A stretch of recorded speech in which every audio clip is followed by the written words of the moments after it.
Hello, everyone, and welcome to this episode of Pod Save Chocolate. My name is Clay Gordon. I'm your host, and today's topic is a new standard, relatively new standard when it comes to these things. It's called ARS 1000. And before we get into the deep dive into today's topic, I want to remind everybody that this episode of Pod Save Chocolate, like every episode of Pod Save Chocolate, is sponsored by the members of the Chocolate Life. You can go over there. This is the home page.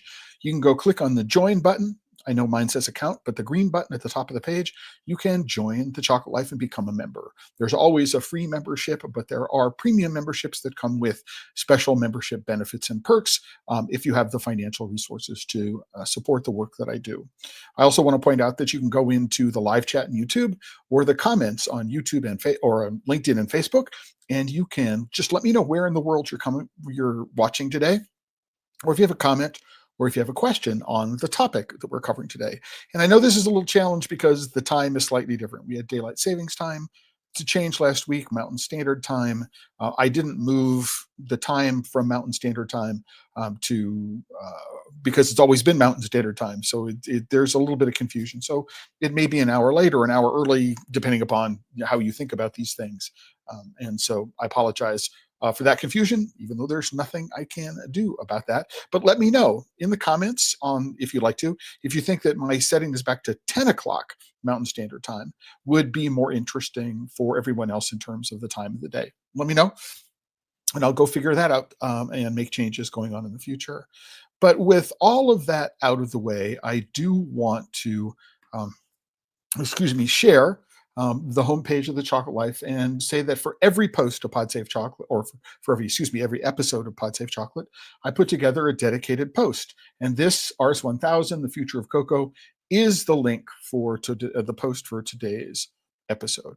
And you can follow along, or if you would prefer, one thing I've done recently is I've put together a QR code, and you can take that QR code in your phone, scan it, and you can watch on your phone, follow along on the phone while you're listening to this or watching this on your computer. The episode, the post for every episode provides a run of show. This is basically what it is that I'm going to talk about over the course of what will likely be close to an hour. And I'm going to zoom up and I'm going to go talk about this.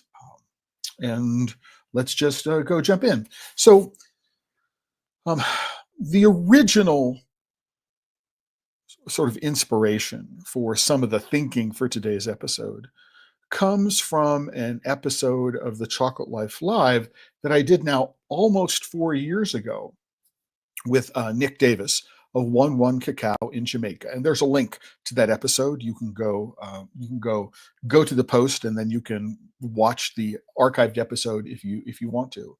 But I'm going to do a quick zoom up on it. So here it is, Tuesday, March 8th, 2021, probably. Seems like a very, very long time ago.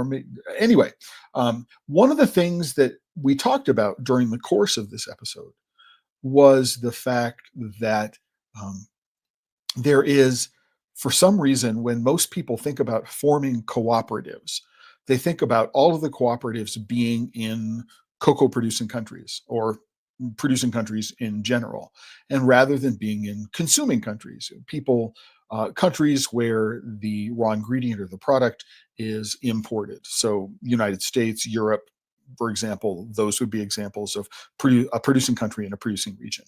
And the question is always asked, or not the question is always asked, but the question that Nick asked in this is that why are people in consuming countries saying that, well, it's the people in producing countries that need to form the cooperatives? And why aren't people in producing countries, why aren't people in consuming countries forming the cooperatives? And that's something I've been thinking about for quite some time, right?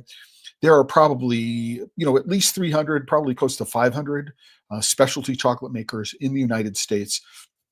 And except for organizations like the Fine Chocolate Industry Association, there is no infrastructure which enables chocolate makers to get together and perhaps act as a group and make group buying decisions. So why couldn't we get 100 chocolate makers together and aggregate the demand for cocoa butter and get a better price. Why couldn't that? I mean, there are all sorts of ways in which a cooperative can be very, very useful, not just to people in producing countries, but to people in consuming countries. And so this is something that I've been thinking about for quite some time. I've been talking with a number of specialty chocolate makers over the course of the last couple of years. There doesn't appear to be any appetite in it because they have trouble, at least this is the response that I get from many people, is that I understand it's going to cost me something to become a member of the cooperative, but I don't necessarily know what it is that I'm going to get in return. What is the return on investment? Part of that may just be me. I've been doing a bad job of explaining what the potential ROI benefits are for a membership in a cooperative.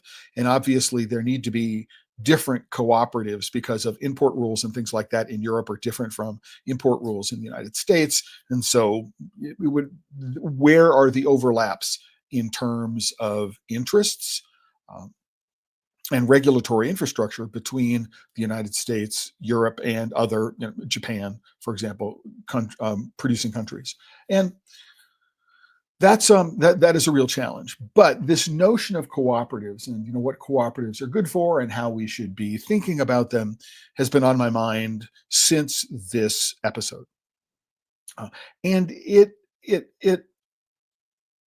sort of echoes some of the challenges or some of the issues that I've been thinking about. So, for example, I went to Peru on 4 times between 2013 and 2017. So 2013, 14, 15, and 2017 for the Salón del Cacao y Chocolate in Lima, and went on the Ruta del Chocolate, which was a 1-week trip primarily into San Martin, Huánuco, and Ucayali, those 3 provinces in Peru, where we were introduced to cooperatives and the work of cooperatives that had been organized as a part of the USAID investment in the cocoa economy in Peru. There was a lot of US interest in terms of converting coca farmers into cocoa farmers.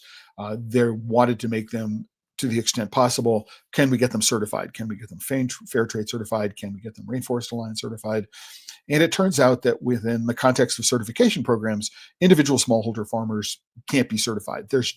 They just don't make enough money to pay for the cost of being certified in the first place and then maintaining the certification over time. And so you had to build cooperatives, and tens of millions of dollars of USAID money over a long period of time created a cooperative infrastructure. Some of these cooperatives and cocos were, hundreds, if not thousands, of farmers, and they're all over the country.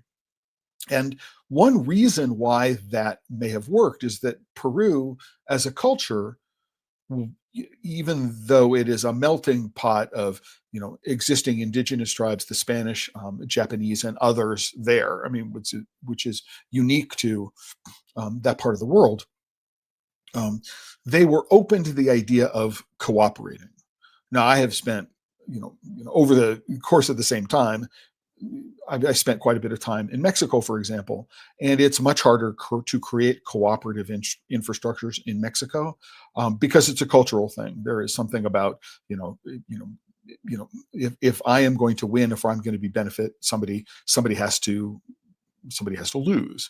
And that's a challenge. If you move into Africa or many places in Africa, you have ethnic or language-based differences which are difficult to overcome. If you do not speak the same language in common, now, if you're in Cote d'Ivoire, maybe you do speak French, but there's probably a tribal language that you also speak, and it may be that if you speak one tribal language and somebody else speaks another tribal language, that's a barrier to creating cooperative infrastructures.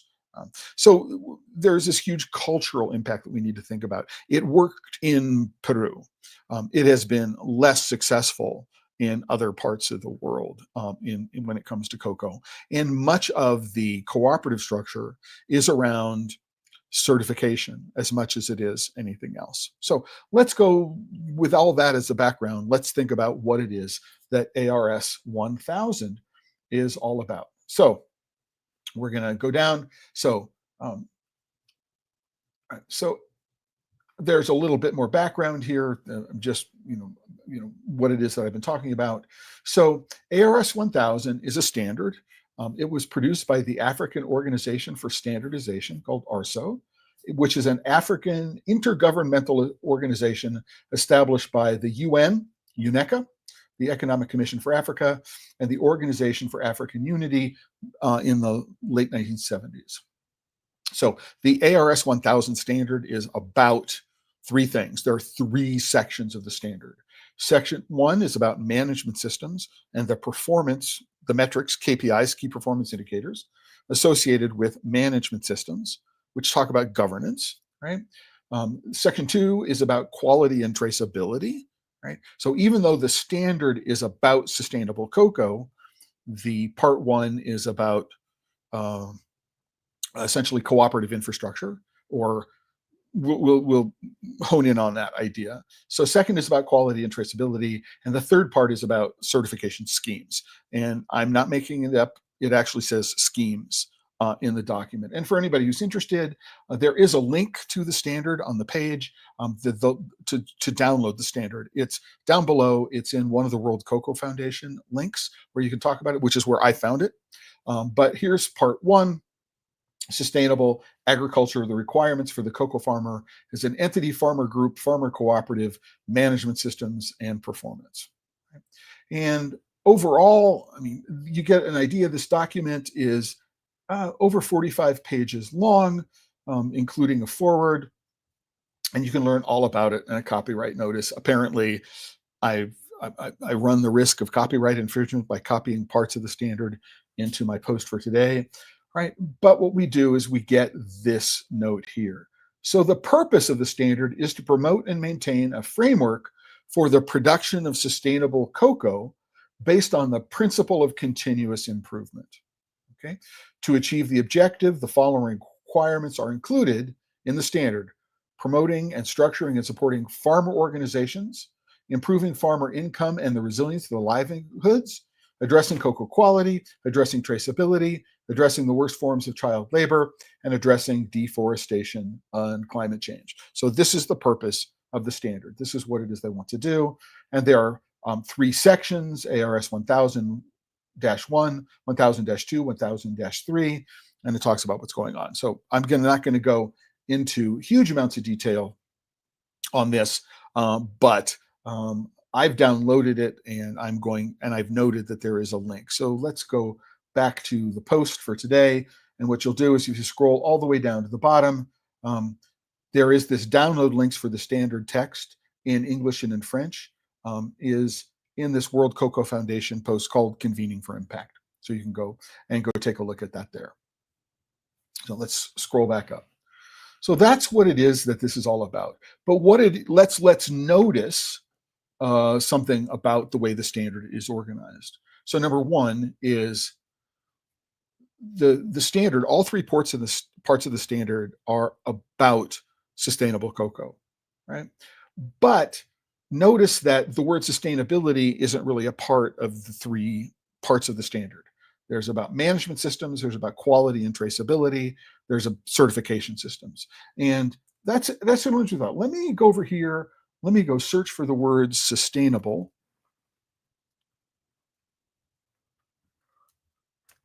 I'm doing this live. So it turns out that the word sustainable appears a bunch of times in here. And in the bibliography, but what I want to do is I want to find out, and I will go look at this later, but it occurs to me is that there is actually no definition for what sustainable means in this context, which is a real challenge. And it is a challenge that I've seen in many, many places around discussions of sustainability. There's no actual indication of what people mean when they use the word sustainable. So what I'm going to do is I'm going to go query the document later on. As a matter of fact, I can do that now. Let's go into DIA, which is an AI browser. And I've got the reference document up at the top, the ARS 1000 up at the dock, and I'm going to go down to, and I'm going to say, does the standard provide a definition for sustainability? And I'm going to let it go. Think about this for a couple of seconds, and we'll come back. We'll come back to that.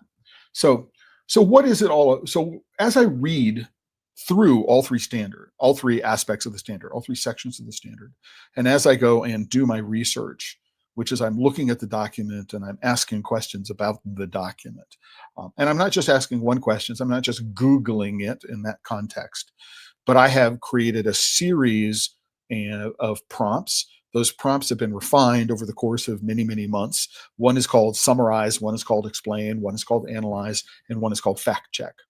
And I run all four of those prompts against the document or websites that I'm looking for. And then based on their responses, I will tune them by asking further questions about the responses in the context of the document. So that's what it is that I'm doing. There are a couple of things that came to me that I wanted to know, right, about this specifically. So number one is, how much will ARS 1000 compliance cost, right? And then who pays for this? So this is an interesting just question to ask in general. I'm looking through the document. There are all these requirements, right? You have to set up a legal entity. That legal entity needs to be recognized as a part of this scheme. There are all these issues related to traceability. So, and then then you need to be certified. You need to find somebody who will audit and certify that you're in compliance with the regulations. And the question is, what is that going to cost? And then who is going to pay for it? And are the costs within the realm where an individual smallholder farmer can become certified under ARS 1000? Interesting question. Number one, so is ARS the future of cocoa? So we'll get to that because it's an interesting way of framing the question, and it is the topic for this episode. And then finally, is the idea of ARS 1000 as a sustainability framework, is it something that is likely to be picked up by other cocoa producing countries? Will Ecuador just take the ARS 1000 standard and rewrite it and make it applicable to Ecuador? Will Peru take the ARS 1000 and make it applicable to Peru? I don't know the answer to that question. Perhaps we'll get to an answer to that question over the course of the next little while.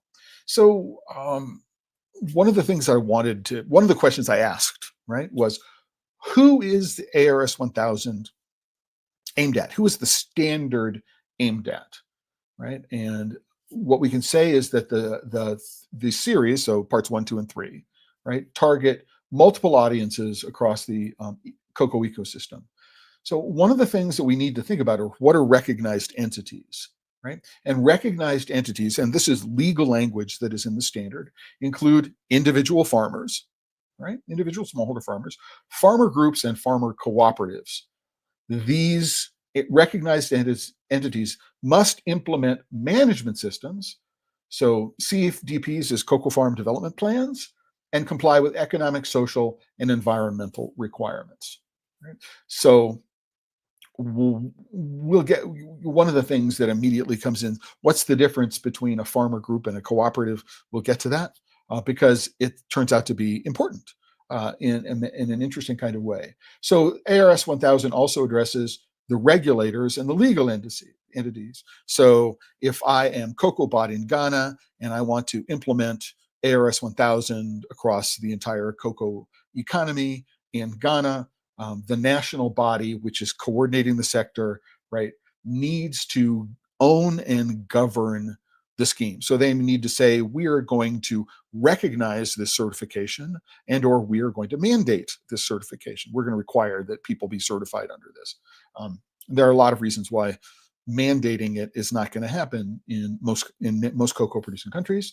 Certification bodies. So the question is, who are these people? And the answer is, I do no, there is no definition within the standard about who these certification bodies need to be, but it is some legal entity that is given authority by the regulator, right, to audit and certify that whoever the cocoa farmer or the farmer group or farmer cooperative is in compliance with all the rules and regulations of the standard. And we don't know who they are. We don't know who they are. There is, it is for each country to be able to set this up for themselves, right? And then so other supply chain actors. So if I am a supply chain actor, so I'm a cocoa trader and I want to talk about ARS 1000 compliant cocoa in my supply chain, what I need to do is I need to be aware of what the requirements are, certification and other kinds of things. So I can do this. So in many certification standards, and I don't think it's in part here. So for example, as a part of Rainforest Alliance certification, the cooperative, right, must itself be certified. The trader must be certified.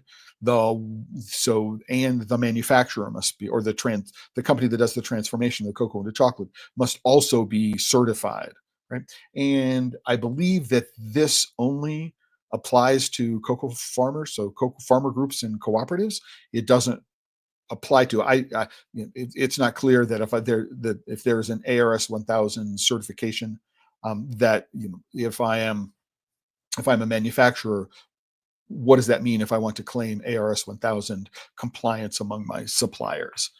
It may be like HACCP 1000. I just say, this is produced under HACCP. It's unclear, but right, they have requirements to handle, segregate, and document sustainably produced cocoa from farm to export. So we already know that it doesn't reach out to manufacturing companies. So if I am a company in a consuming country, so if I'm a small specialty chocolate maker in the United States or in Europe, right, that the ARS 1000 standard, doesn't apply to me. Now, to the extent that there's an overlap between ARS 1000 compliance and EUDR compliance, then if I'm in Europe, then I need to worry about EUDR compliance.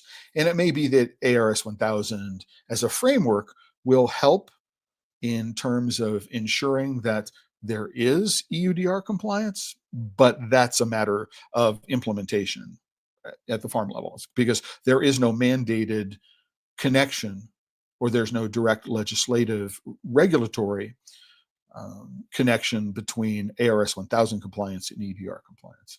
So again, ARS 1000, proponents argue that ARS 1000 is designed by African institutions for African farmers to professionalize cocoa and maintain market access, especially the EU because of EUDR, by providing traceability, deforestation assurance, and a due diligence scaffolding.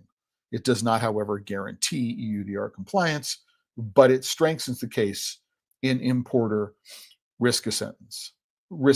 So while it's nominally about cocoa, two of the three sections talk about bureaucracy. So number one is, what is the bureaucracy of the farmer group and the farmer cooperatives, and then what is the bureaucracy associated with certification. So there are a bunch of things. I'm not going to go into detail here, but ARS 1000 requires, these are things that are required that do have cost implications, right? So farmer management and generally accepted programs around training, record keeping, agrochemical use, pruning and rehab programs, traceability and geolocation. So farms are registered. There are GPS boundary markers and polygons. There's lot level tracking to the first purchase. So at the farm gate, or if the farmer takes their stuff to the cooperative, we need to track it, right? So traceability and geolocation, deforestation, safeguards. So this is really quite interesting, because screening farms against protected areas, evidence of legality. So this is something that the government may do. They can afford to do it. They may be the only actor who can afford to do it. Big traders might be able to afford to be able to do it. It is one of the primary aspects of compliance that is measured in EU countries when it comes to EUDR compliance. So they'll pick out a record of an import of cocoa from some country which has got a certain risk assessment. They'll go through, and what they'll do is they'll take the boundary maps of all of the cocoa farms. Maybe if they're mixing cocoa at the port of export, then there might be tens of thousands of GPS markers for all of the farms associated with all of the cocoa that are in that, and those need to be mapped against some sort of commonly accepted database of deforested lands, or lands that should not be deforested after the 2021 or 2020-21 deadline. It's a very, very complicated thing, right? But there are deforestation safeguards. Even though there's no guarantee that this is UDR compliant, there are safeguards in place. There's human rights and due diligence aspects. So is there a child labor monitoring remediation system involved? There's a grievance mechanism, a risk assessment and mitigation, all sorts of stuff, and then certification and audits. So there are internal control systems at the cooperative level, external audit, all sorts of stuff. This is what is going on. And it seems like we've got a couple of really big bureaucracies that are going on here. We've got bureaucracies which need to be formed to be recognized entities, either a farmer group or a farmer cooperative. So those are two different forms of bureaucracies. Then there's the entire certification bureaucracy, and we might have additional bureaucracy, or there's an extension of an existing governmental bureaucracy. In Ghana, for example, it makes sense the COCOBOD takes on all of these regulatory functions, and it will do that, but it will trickle down, right? And will it make setting up cooperatives in Ghana easier, right? Don't know. We need to find out what COCOBOD has to say about this. But one of the things that I talked about in my series, the 4-part series, so 3 posts and a podcast on the changing landscape of cocoa sourcing, the rise of the certification industrial complex. So as the quote unquote fair trade movement started to gather steam in the 1950s, after World War II, what has happened is the growth of this group of certifying bodies, right, who are essentially, the only thing they do is add cost to the system. Right? So if I am a group of farmers and I want to become fair trade certified, I have to pay for the privilege of being fair trade certified. I take on all the market risk of being fair trade certified because there's no guarantee that I will be able to sell all of the cocoa that I produce at fair trade terms. Right? And then everybody in the chain who wants to use the fair trade logo also has to be certified. All that money that goes to, for example, FLO, the Fair Trade Labeling Organization, or the certifying bodies, all that money is on top of the cost of cocoa, right? And all that it does is when the cocoa, not all that it does, but one of the major things that it does is increase the cost to the consumer, because somebody's going to pay for the cost of certification, right? And it's going to be the farmer, and it's going to be the consumer. All of the intermediaries along the way are going to pass along the costs to the consumer. So it's a bit of a rhetorical question: who's going to pay? The answer to the question is always going to be, it's going to be the farmers, either directly or indirectly, and it's going to be the consumers directly. Those are the people who are going to pay. The governments aren't going to pay. The certifying bodies aren't going to pay. Everybody in the middle who wants to put the certified label on their product, they don't pay. And eventually, it's going to be the consumer who pays for it all, as well as the farmer, right? So the question, if we take that into mind, is, does the future for sustainable cocoa does it demand more bureaucracy, right? Is that what it is? In order to be sustainable, there needs to be more bureaucracy. Is the future of cocoa in West Africa more bureaucracy? Is that going to be the answer to the question? Well, number one is we don't know what they mean by the word sustainable. So that's a question. But where sustainability requires that there be people who are willing to pay the money to be able to support the aims of the certification scheme, the sustainability scheme. And all of the people who are willing to pay the money ultimately are in consuming countries.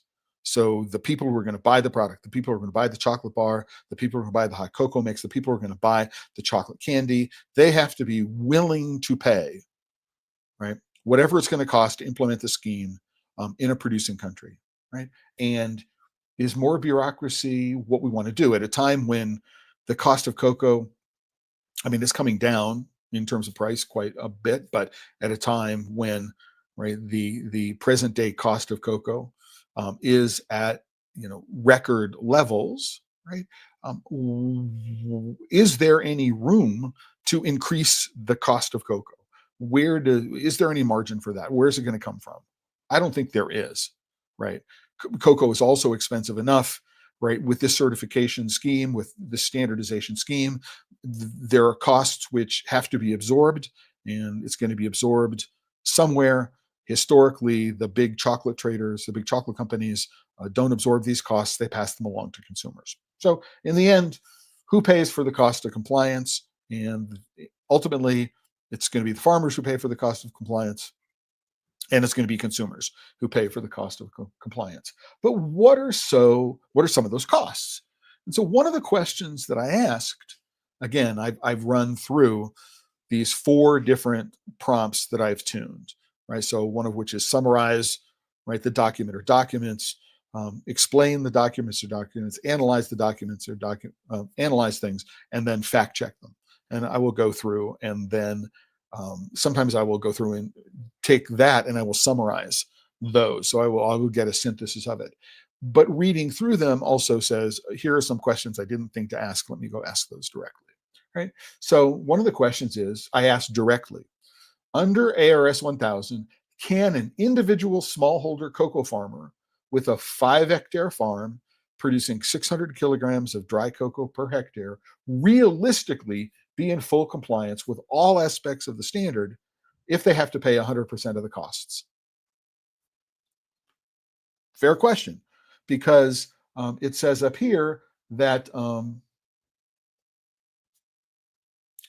individual farmers can be recognized entities.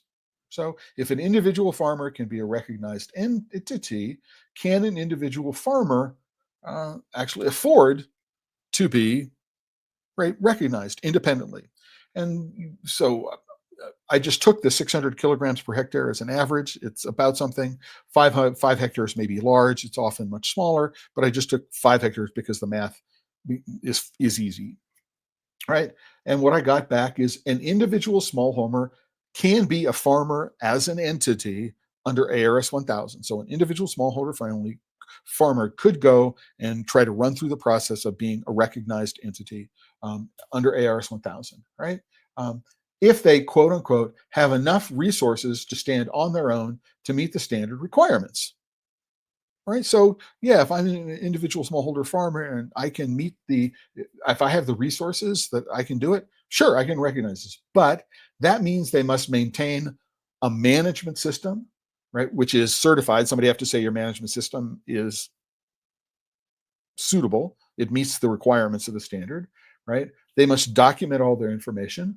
They must have a documented cocoa farm development plan. They must diagnose and coach. So they must have external coaching, right, which helps them through the process. If there are problems, those problems must be diagnosed and they must be solved. There is ongoing monitoring. Somebody needs to come out and say, are you doing everything the way your plan says you're doing it? You need to have internal audits, and you must meet social and environmental rules, right? So what all this does is that even though there's no minimum area or yield threshold, I just specified the standard, right? Um, right. Um, Practically speaking, everything hinges on the standards financing. This is the conclusion that I came to independently, and this is the conclusion that the prompts came up with, was whether or not an individual smallholder farmer can be certified, can become a recognized entity and be certified, depends entirely upon financing. The implication is out of revenue generated from the cocoa. So let's say that I'm in Ghana. The price is $4,400 a metric ton. So I've got a 5 farm. I'm making like $12,000 a year off my cocoa. Is that right? 5, yeah, that's about it. Can I afford, right, all of this? And the answer is probably not, right? A lot depends on, number one, it is possible only if the costs are shared, right, by a negotiated premium or some other cost recovery mechanism. So if there's some other external financing. So as a solo recognized entity, it's not realistic for an individual smallholder farmer to become certified under ARS 1000. You're going to, an individual farm called smallholder farmer is either going to need to be a part of a farmer group, or it's going to become a part of a farmer cooperative, right? So one of the things that occurred to me is that what this may do is it may widen the gap, right, of disparity between an individual smallholder farmer and a farmer that's either part of a farmer group or a farmer cooperative, right? Taking a second-class citizen, a farmer, and push them into third-class citizen status. I'm one of those cocoa farmers who can't, who can't, for one reason or other. Maybe I'm too far away and I can't get my cocoa to a collection point, right? I can't get my collection to my harvest to a collection point.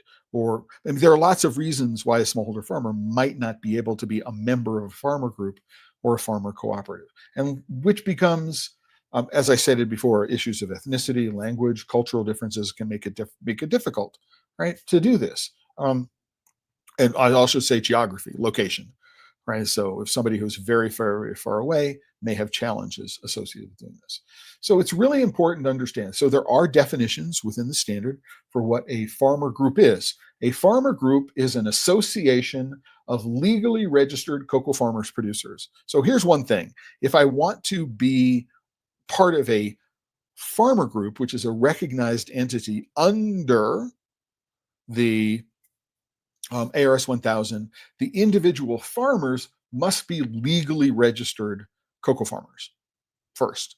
So if I'm, running an impromptu business out of my backyard because I've got cacao trees and maybe got a couple of hectares of them, a couple of hectares. I mean, in cocoa in Ghana, because everybody has to sell to the cocoa bot, that may be an issue. In countries with open markets, Cameroon, Nigeria, other places like that, it could become a real issue, right? So the farmer group exists to coordinate members under a recognized entity for registration, right?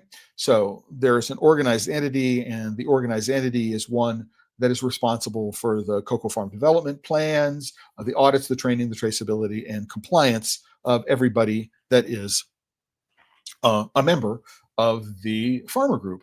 The definition is a farmer cooperative is that it is an independent, jointly owned, democratically governed entity formed voluntarily to meet members' economic, social, and cultural needs. I won't go into the rest of it. Both of them are recognized entities, their defined roles and responsibilities. What is different about the two, right, is the governance models, right? So a farmer cooperative is jointly owned, democratically governed, right? Whereas a legally registered cocoa farmer group, um, it could it's held to a different set of governance standards because it's just a loose association or an association of legally registered farmers producers. It's not necessarily an independent, jointly governed, jointly owned association.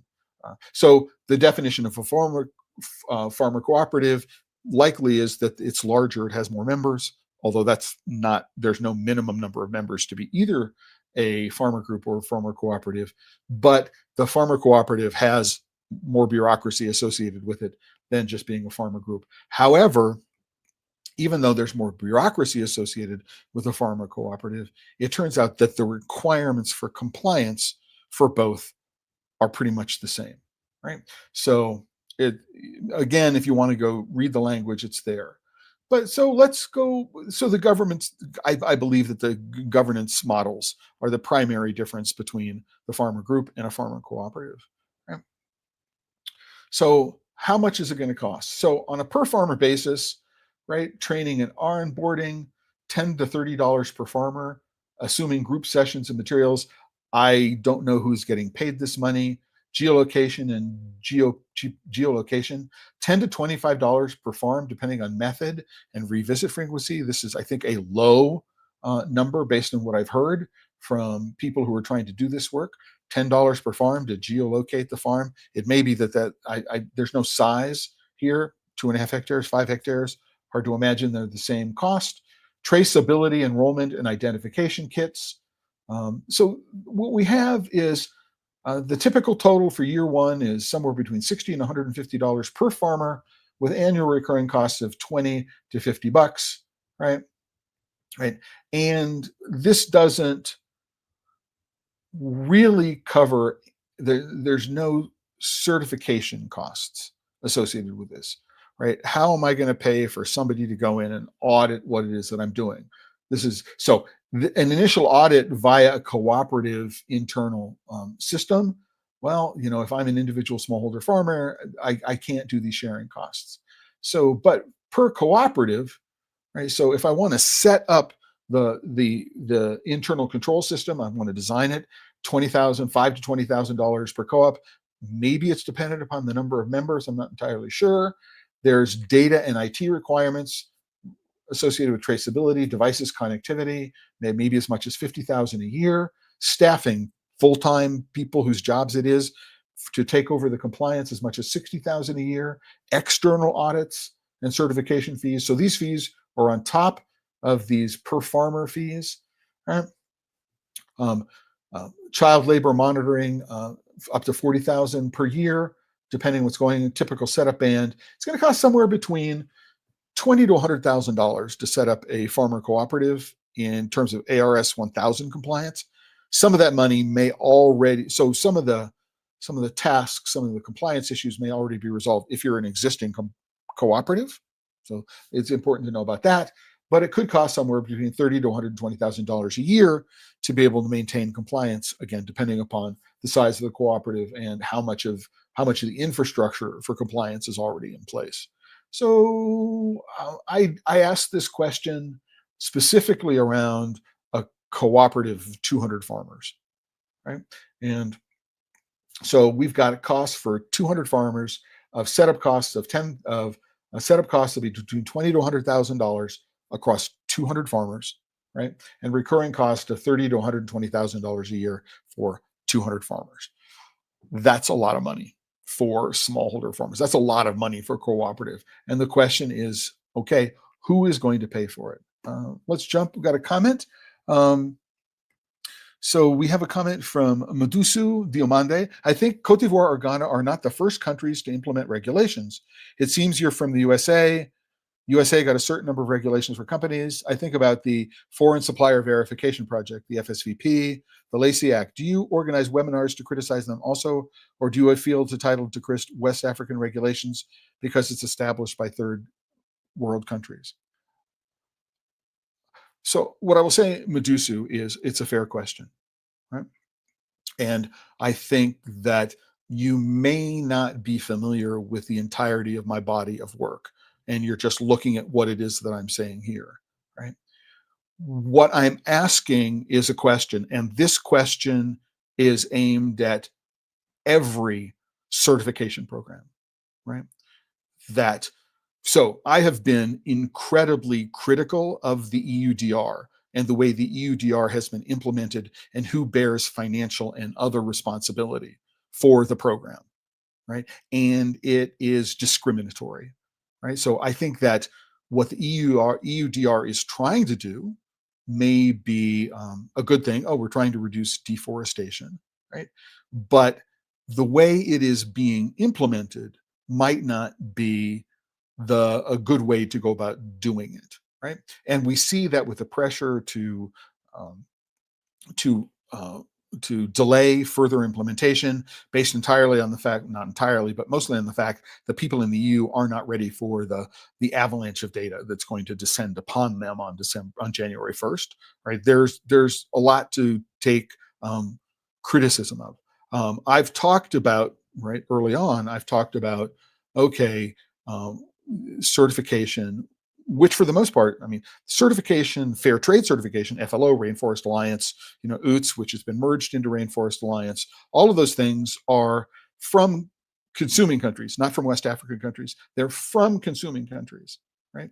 And are a form of economic imperialism in my mind, right? So let's do this.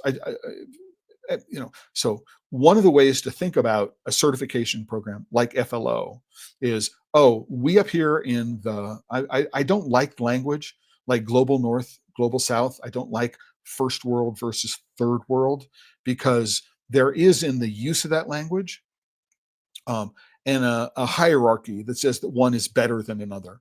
That's why I like producing country and consuming country. There's no value judgment associated with that.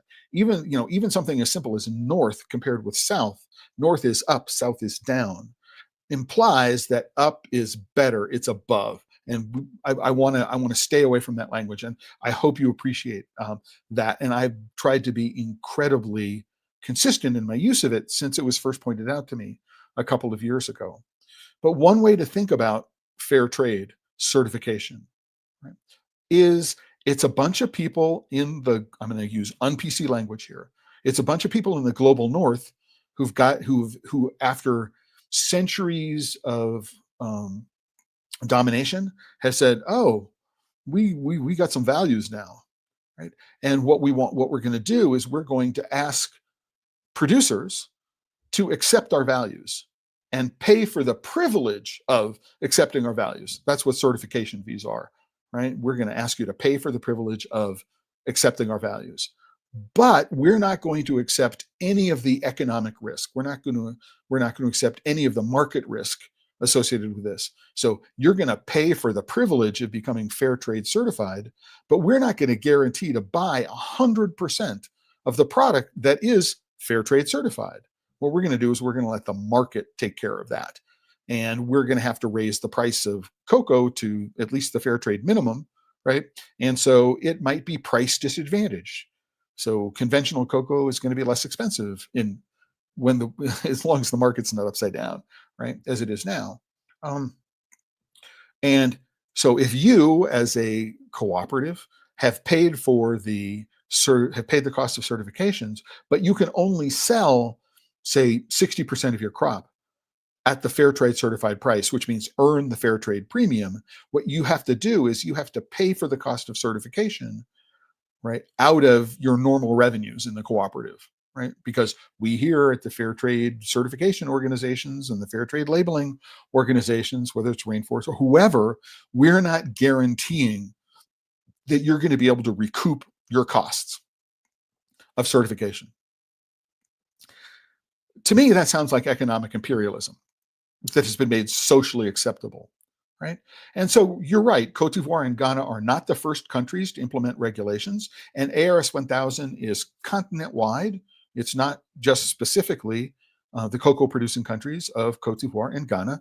If farmers in Nigeria and farmers in Cameroon and the governments and the farmers in Togo and Liberia and Sierra Leone want to adopt this, they can, right? So it's not specifically to those two countries. However, but my criticisms of certification schemes, right, are very, very similar. Number one, who pays, right? And my experience is, unfortunately, right, that the farmers always pay and the consumers always pay.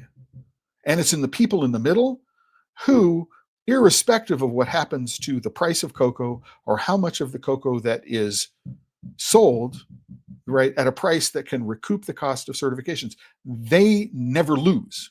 They always make money, right? And that's one of the reasons why I think bureaucracies, wherever the bureaucracies are, any bureaucracy that increases the costs of getting cocoa to market, right, without addressing any of the underlying problems.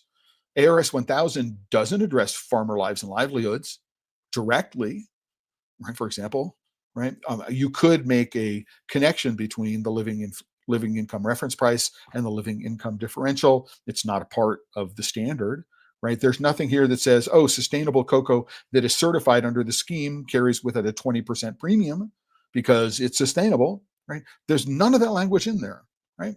And so there's a whole lot of new costs associated with it, right, that have to be borne ultimately by the cocoa farmer. And there is no discussion whatsoever. Oh, you might be able to get some NGO to pay for this. Maybe, right? The market is signaling we are we are tired of $10,000 a ton cocoa prices. We are tired even of $8,000 a metric ton cocoa prices. We want things to get back to where they were. We want to get things back to under 4,000 a ton for conventional cocoa, right? So, Medusu, a great question, right? And I appreciate your pushing back on this, but I hope that in my answer, what it is that I've done is that I've talked about the issue more generally in a way that gives you some confidence that I am not criticizing any particular group of people, right, about this.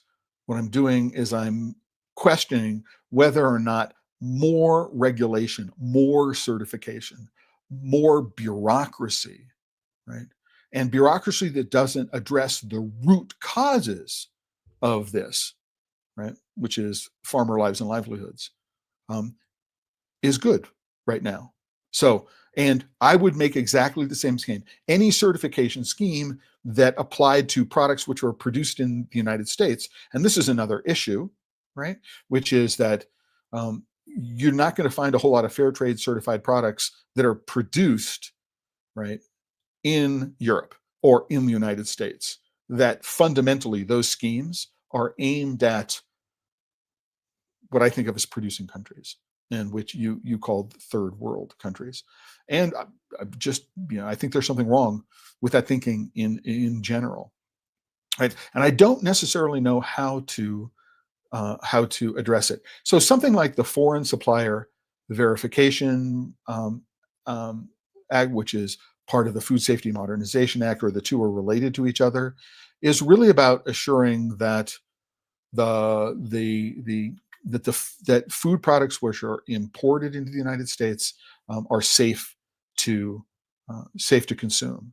So that the verification program is, do you know? Now those costs, for the most part, as I understand them, those costs for the most part are borne here by entities in the United States. There are some compliance issues. You do have to register. There are some costs associated with that. If I want to export beans or derivative products into the United States, and I have a manufacturing facility somewhere in a foreign country, that foreign country, right, doesn't necessarily have to be in West Africa, right, but just outside the United States, I need to register with the FDA, right? So the FDA needs to know, oh, here's this producer, right? If I am importing a derivative product from a registered producer, or a producer, it is my responsibility to know that they have been registered, that they're meeting all their compliance requirements, right? That's part of the Foreign Supplier Verification Program. That's what it is that's about, right? And the Food Safety Modernization Act is about making sure that food that is imported into the United States is safe to eat. So I think it is different, right? It's not the same thing as a certification scheme like FLO Fair Trade or Rainforest Alliance or ARS 1000. I think they're fundamentally different. But you're right, they do grow bureaucracies. So do we need more bureaucracy? In this particular case, right, the answer is I don't know. I mean, I'm not a libertarian in the sense that I don't want any government interference in my life. So the answer is I'm not taking a political stance on it that way. I can see where food safety, I want to make sure that the food I consume is safe to eat. So does it make sense that there's a bureaucracy associated with that? Yes. But I would want to make sure that if it's something that is important to me, that I'm paying for it. That I'm not saying, well, I've got this Food Safety Modernization Act, and all of the costs associated with it are going to be forced to the ultimate, down to the farm level. I think that would be bad, a bad thing to do. But it's a great question. So And here it is again for anybody who missed it. This is from Manusu Diamande. I don't know where in the world you're connecting from, but I think it's a really fabulous question. And thanks for questioning me and my motivations and my background on doing this. And I hope I answered it in a way for everybody. And if anybody has any other questions, we got about 4 minutes left in the stream to talk about these issues. But I'm pretty much done with what it is that I've talked about. What I had planned to talk about today. I spent more time on the question, but I'm happy to do that. I put in here something which is called Betteridge's Law of Headlines, which says that any headline that ends in a question mark can be answered with the word no. So, do I believe that ARS 1000 is the future of cocoa? The answer is no. Right? I do not think ARS 1000 is the future of cocoa. It may be a part of a future. It is not the future. Right? I think right now that anything that establishes very large bureaucracies, right, they're going to suck value. They're going to be parasitic, right? They're sucking value out and they're increasing the costs, and the marginal utility appears to be very, very low, right? I think is bad. One of the things that I would like to see, Medusa, I'll think about if you're still in the stream, is this notion of farmer groups, I think, is a very, very interesting one to pursue. I think that one of the challenges is that we think that that the way the regulations are put together, you need groups of hundreds of people in order to even begin to be able to afford the cost of doing this.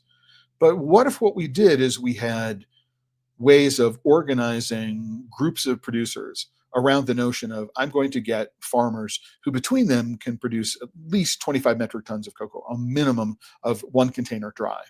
Okay? And we find a way for them to federate. Can't use that word in Colombia, it has a legal meaning, but we're going to find them a way to federate so that what they can do is they can share costs. And over time, this cocoa farm development plan says, oh, if we're going to pool labor and we're going to pool resources, maybe among 20 farmers, for example, what we can do is we can produce the same amount of cocoa on less land, or more cocoa. I think that's the way to do, not more cocoa on the same land, but the same amount of cocoa on less land. So we can become more productive, not necessarily larger producers. And then what we can do is we can if we can reconfigure our farms, right, in a way that opens up biodiversity corridors, so we can encourage biodiversity in terms of insects, in terms of animals, in terms of other plant species. We can essentially reforest parts of the land that we're no longer using. We can coordinate farming. Right? This is one thing that cooperatives don't do right now. I don't think cooperatives take a look at, we have all these farmer members, maybe 1,000 farmer members, and we're not thinking about how to make them more efficient as farmers. Can we produce the same amount of cocoa on less land? If we can, what can we do with the land that we can reclaim? Not necessarily grow more cocoa, but can we grow other crops? Can we put that land to other use? Would it be better associated with carbon credits? There are lots of things that can be done. And while I think that there may be some utility in ARS 1000, all right, and it's one of the reasons why I don't think it's going to be adopted in other countries, because it really doesn't address any of the root causes of the reasons why we're facing the challenges that we're facing today. Right? And that's what I want. That's where I'm going to leave. Right? Let me know if you think I'm wrong. Right? Or you think that I understated or overstated the case. Any sort of comments you've got that will let me know what you think. But that's the post for today's episode here. If you are a member of the Chocolate Life, you can click again, I'm logged in, it says account. You can click the account button and join. You can click the join button. You can become a free member. There's always been a free member of the Chocolate Life since 2008, or you can become a premium member for as little as $5 a month. And the resources, those financial resources, keep PodSafe Chocolate on the air and allow me to continue the work that I'm doing with the Chocolate Life. All right. Higher levels of premium membership also come with coaching and consulting hours if you'd like me to help grow your business. This is the homepage of the Chocolate Life right now. here's the link to the post for today's episode. And with that, I want to say thanks everybody for joining me today. I want to thank Medusu for the fabulous question, and hope that others are encouraged and inspired by Medusu's question to go in and really push back on what it is that I say during the course of these episodes. But it's a Friday here in Arizona, where I am right now. I'm going to have a great weekend. This upcoming episode on Tuesday, not sure what the topic is going to be, but a week from today, the episode is going to be the November News and AMA Ask Me Anything episode. If you're a member of the Chocolate Life, you will get an email about it. So go to the Chocolate Life today. There'll be an email letting you know about the monthly News and AMA episode, where I look forward to having you join me here. And with that, I'm going to say thanks, everybody, and remind you that if you're working with chocolate and you're not having fun, you're doing it wrong. Until the next time, everyone, ciao.